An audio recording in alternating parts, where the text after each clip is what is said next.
हाय दोस्तों, मैं हूं एके झा और स्वागत करता हूं आप सबका आपके अपने YouTube channel A K Jha commerce camp में एक बार फिर से, जहां आपको क्लास 11th 12th से संबंधित कॉमर्स स्ट्रीम के जितने भी सारे सब्जेक्ट्स हैं, चाहे वो अकाउंट्स हो, चाहे बिजनेस स्टडीज हो, चाहे इकोनॉमिक्स हो, चाहे एंटरप्रेन्योरशिप हो, इससे रिलेटेड कुछ हर एक टॉपिक्स के बारे में, कुछ नहीं हर एक टॉपिक्स के बारे में आपको वीडियोस वगैरह अवेलेबल होगी। आप आसानी से एक कॉन्सेप्चुअल नॉलेज जो होता है वो आप अर्जित कर पाएंगे इस चैनल को विजिट करके। तो बने रहिए। आज हम एक इंपॉर्टेंट टॉपिक के बारे में बात करने वाले हैं, जो है क्लास 12 का बिजनेस स्टडीज का चैप्टर नंबर 1।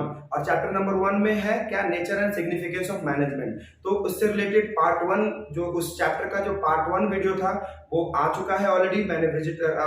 ऑलरेडी मैंने डाल दिया था चैनल पे। अभी आज इस सीरीज का पार्ट 2 जाएगा, उस चैप्टर का पार्ट 2। उस चैप्टर में जो कंटेंट है उसका दूसरा टॉपिक आज हम डिस्कस करने वाले हैं, जिसका नाम है functions of management. Functions of management मतलब मैनेजमेंट जो है, इसके बारे में ऑलरेडी हमने एक्सप्लेन कर दिया हुआ है। Management is an art of getting things done through others और getting it more efficiently and effectively.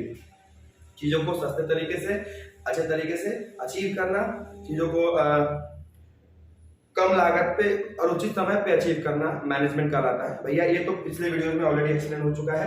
अभी हम बात करने वाले हैं इसके फंक्शंस के बारे में, बिकॉज मैनेजमेंट एक प्रोसेस है। It is a process, group activity है, प्रोसेस है, जो कह लीजिए। मैनेजमेंट के बारे में बहुत सारी चीजें हैं, इसके फीचर्स भी ऑलरेडी एक्सप्लेन हो चुके हैं। तो अभी बात करेंगे फंक्शंस के बारे में कि मैनेजमेंट आखिर करता क्या है और इसका फंक्शन क्या क्या है। आखिर मैनेजमेंट करने के लिए हमें कोई स्विच तो है नहीं कि स्विच दबाया और मैनेजमेंट कंप्लीट हो गया। नहीं, मैनेजमेंट के लिए बहुत सारे एक्टिविटीज को, बहुत सारे फंक्शंस को परफॉर्म करना पड़ता है। तो वही एक्टिविटीज, वही फंक्शंस के बारे में आज हम बात करने वाले हैं इस वीडियो में, आज के इस वीडियो में। तो चलिए स्टार्ट करते हैं। सबसे पहला फंक्शन है मैनेजमेंट का, या फंक्शंस को एक बार फिर से हम आपको डिफाइन करते हैं। Functions are the process which are performed by a manager या managerial member of the organisation. एक ऑर्गेनाइजेशन के, एक संस्था के मैनेजरियल मेंबर्स के द्वारा जिन फंक्शंस को परफॉर्म किया जाता है ड्यूरिंग द मैनेजरियल प्रोसेस, मतलब प्रबंधकीय क्रिया के दौरान, तो उसे हम लोग बोलते हैं मैनेजमेंट फंक्शंस। क्या बोलते हैं?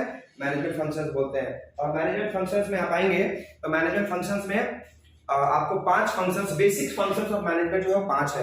पहला क्या है? प्लानिंग, दूसरा है ऑर्गेनाइजिंग, तीसरा है स्टाफिंग, चौथा है डायरेक्टिंग और पांचवा है कंट्रोलिंग। तो ये 5 बेसिक फंक्शंस है मैनेजमेंट के। और बहुत सारे लोग जानते हैं कि 5 फंक्शंस ही है, बट एक फंक्शन और है इसका, जो इसको, इन 5 फंक्शंस को मतलब इक्विलिब्रियम में लेके चलता है, एक गुड बैलेंस में लेके चलता है, एक अच्छे बैलेंस बना करके सबके बीच चलता है। तो उसको बोलते हैं कोऑर्डिनेशन। मैं सब हर एक टॉपिक पे, हर एक फंक्शन पे मैं एक एक करके पाऊंगा।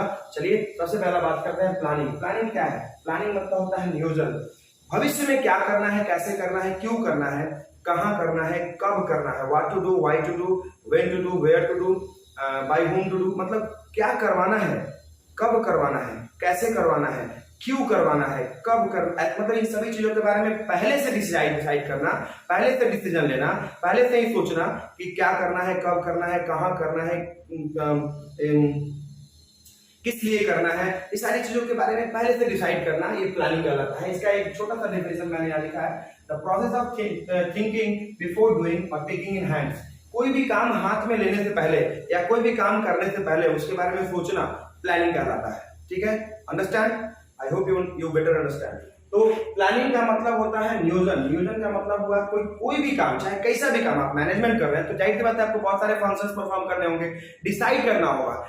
डिसाइडिंग इन एडवांस, सीधे बोल सकते हैं उसको, थिंकिंग इन एडवांस और deciding in advance that what is to be done, why is to be done, where is to be done, when is to be done and by whom is to be done. क्या करना है, क्यों करना है, ये सभी चीजों के बारे में पहले से डिसाइड करना प्लानिंग कहलाता है।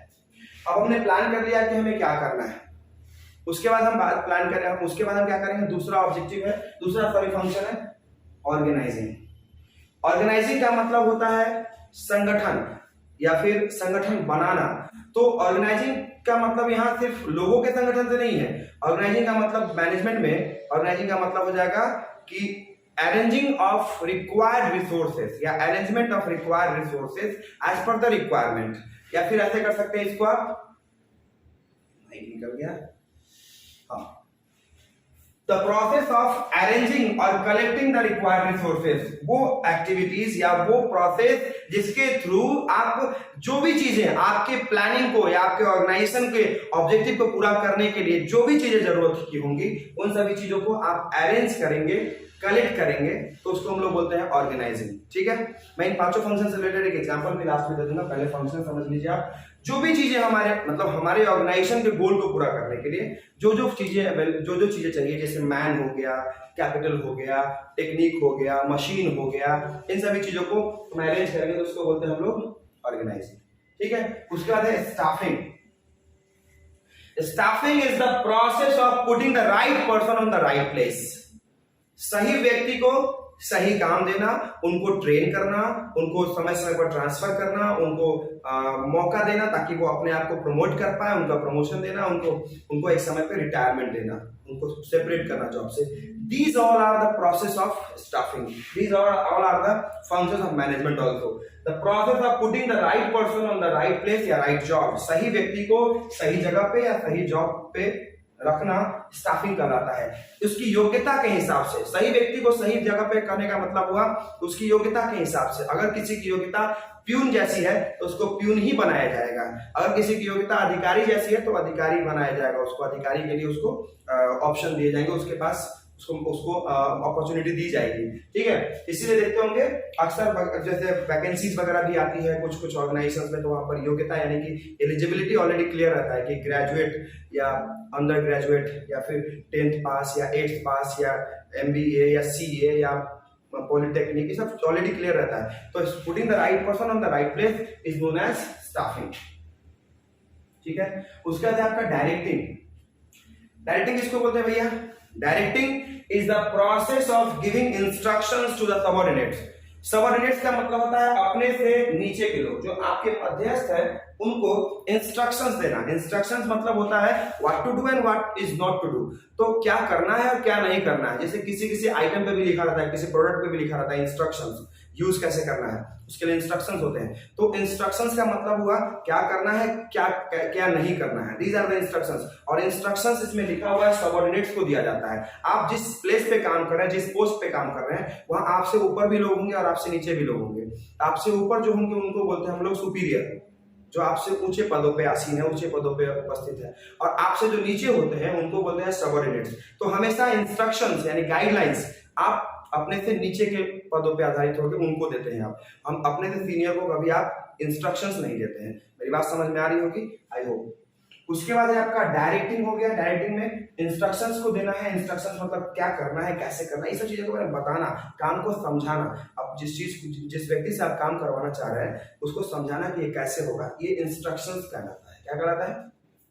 Instructions. And the last but not the least, controlling. Controlling का मतलब होता है नियंत्रण। नियंत्रण का मतलब होता है किसी चीज को नियंत्रित करना। नियंत्रित करना मतलब उस पर फोकस करना। अच्छा, नियंत्रण तभी कर पाएंगे ना जब हमारा ध्यान उसके ऊपर रहेगा। सिंपल सी बात है, the process of comparing the actual performance with the plan performance. हमने क्या प्लानिंग किया था और हो क्या गया, इस चीज को कंपेयर करना, दिस इज कॉल्ड कंट्रोलिंग। हमने प्लान किया कि हमको ऐसे करना है काम, हमको काम को इस वे में करना है, इस तरीके से करना है, तो उस तरीके से करेंगे। अगर उस तरीके से काम हो रहा है मतलब हमारा कंट्रोल हमारे काम पे अच्छा है। There is good control over our work. हमारे काम पे हमारा कंट्रोल अच्छा है। लेकिन अगर हमने जो प्लान किया था उसके हिसाब से हमारा काम नहीं हो पा रहा है, काम जो है उसके डिफरेंट हो रहा है या उसके उलट हो रहा है या उसके मतलब विपरीत हो रहा है, तो वहां पे हम कहेंगे कि कंट्रोलिंग सही नहीं है। तो कंट्रोलिंग मतलब कि आपने जो डिसाइड किया था एडवांस में फ्यूचर के बारे में, उस हिसाब से काम हो रहा है या नहीं हो रहा है, इस चीज को देखना और एश्योर करना। ठीक है, मैनेजरियल मेंबर्स जो है ये 5 फंक्शंस परफॉर्म करते हैं: प्लानिंग, ऑर्गेनाइजिंग, स्टाफिंग, डायरेक्टिंग और कंट्रोलिंग। ये 5 बेसिक फंक्शंस ऑफ मैनेजमेंट है। अगर आपसे कोई पूछे कि मैनेजमेंट के बेसिक फंक्शंस कितने होते हैं तो क्या बोलेंगे? 5 होते हैं। चलिए अब आते हैं लास्ट। इन सभी के अलावा ये सारे के सारे फंक्शंस जो है वो मैनेजमेंट के धरे रह जाएंगे अगर कोऑर्डिनेशन नहीं होता है।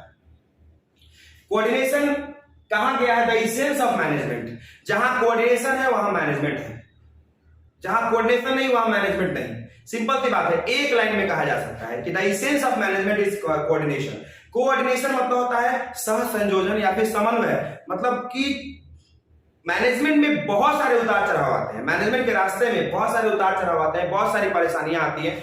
उन सभी उतार चढ़ाव और परेशानियों से बचने के लिए, उन सभी परेशानियों से निपटने के लिए मैनेजर्स के पास या मैनेजमेंट बॉडीज के पास या मैनेजरियल मेंबर्स के पास एक हथियार होता है जिसको बोलते हैं कोऑर्डिनेशन।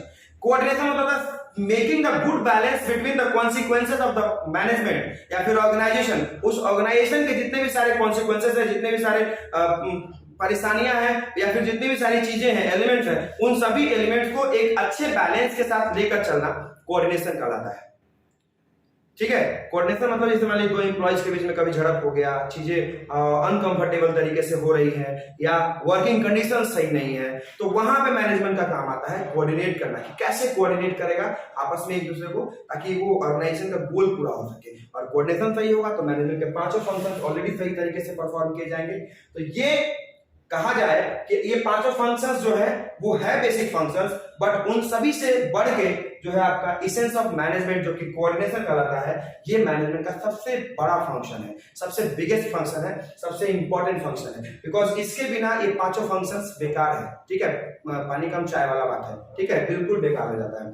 सब कुछ है, कोऑर्डिनेशन नहीं है। आपने प्लान अच्छा कर लिया लेकिन कोऑर्डिनेट नहीं कर पा रहे हैं। आपने स्टाफिंग अच्छा कर लिया, अच्छे व्यक्ति को बुला लिए, लेकिन उसके साथ काम कैसा करवाना है, उसको कैसे प्रमोट करना है, उसको कैसे मोटिवेट करना है, ये आप नहीं जान रहे हैं। तो इसलिए कोऑर्डिनेशन जरूरी है। कोऑर्डिनेशन हर स्टेप पे जरूरी है, हर स्टेप पे। जैसे स्टेप मैंने कहा तो अगले वीडियो के बारे में मैं आपको बता दूं कि अगला वीडियो होने वाला है स्टेप्स लेवल्स ऑफ मैनेजमेंट के बारे में। ठीक है, एक वीडियो बनेगा उसमें लेवल्स ऑफ मैनेजमेंट के बारे में मैं एक्सप्लेन कर दूंगा आपको, जिसमें टॉप लेवल, मिडिल लेवल और लोअर लेवल। इसलिए मैंने कहा कि कोऑर्डिनेशन तीनों लेवल्स ऑफ मैनेजमेंट में आपको जरूरत पड़ती है इसकी। ठीक है, तो ये रहा आज फंक्शंस ऑफ मैनेजमेंट के बारे में छोटा सा एक एक्सप्लेनेशन मेरे द्वारा।